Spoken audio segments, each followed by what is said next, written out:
Cənub bölgəsində agroturizmin inkişafı üçün 9 fermerə dəstək göstərilib. Dövlət dəstəyi ilə güclənən aqrar sahibkarlıq Lənkəranın hər fəslini turizm üçün cəlb edicidir.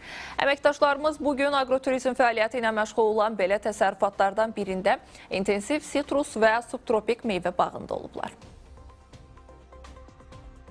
Lənkəranın İstisu qəsəbəsində yerləşən bu bərəkətli bağ yay aylarında da öz gözəlliyi ilə göz oxşuyur. Agroturizm məhz budur. Gələn qonaqlar bağın yay mənzərəsindən zövq alır. Kənd həyatının bir hissəsinə çevrilirlər. Aqrar Tədarük və Təchizat Açıq Səhmdar Cəmiyyətinin şəhərdən kəndə layihəsi çərçivəsində dəstəklənən təsərrüfatda mövsümdən asılı olmayaraq hər zaman aktivliyi var. Layihə bağ sahiblərinə həm qonaq cəlb etməkdə, həm də bu unikal məhsulları tanıtmaqda çox böyük dayaq olur. 15 hektar ərazisi olan bağda əsasən sitrus və subtropik meyvələr, kivi, feyxua, naringi, portağal və limon yetişdirilir. Bundan başqa məhsul emalı da həyata keçirilir. Hazırda yığım mövsümü olmasa da bağın bərəkəti, baxın, bu qablarda yaşayır. Naringi, feyxua, kivi, kinkan və digər sitrus və subtropik meyvələrdən mürəbbələr, cemlər, kompotlar. Bunlar hamısı bağın vizit kartıdır. Təsərrüfatda bu ildən böyürtkən də yetişdirilir. Yabanı böyürtkəndən fərqli olaraq tikanları yoxdur. Bu böyürtkənləri bu illərə əkmişik. Turşa şirin çox gözəl dadı var. Buyurun gəlin. Bundan mürəbbə hazırlayırıq özümüz.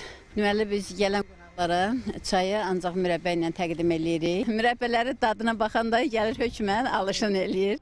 Aqrar Tədarük və Təchizat Açıq Səhmdar Cəmiyyəti şəhərdən kəndə layihəsi çərçivəsində ümumilikdə 35-ə yaxın təsərrüfata dəstək göstərib. Onlardan 9-u Cənub bölgəsinə əhatə edir, 4-ü təkcə Lənkəranda yerləşir.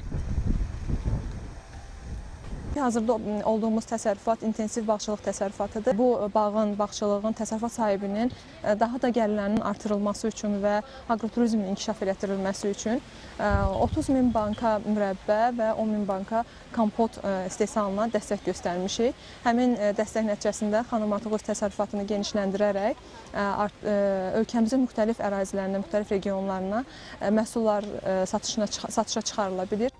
Şəhərdən kəndə layihəsinin əsas məqsədi ölkəmizdə agroturizmin inkişaf etdirilməsi, regionlarda yaşayan əhalinin məşğulluğunun artırılması, yerli fermer təsərrüfatları üçün alternativ satış kanalları, eləcə də şəhər sakinləri və xarici turistlər üçün fərqli turizm imkanlarının yaradılmasıdır.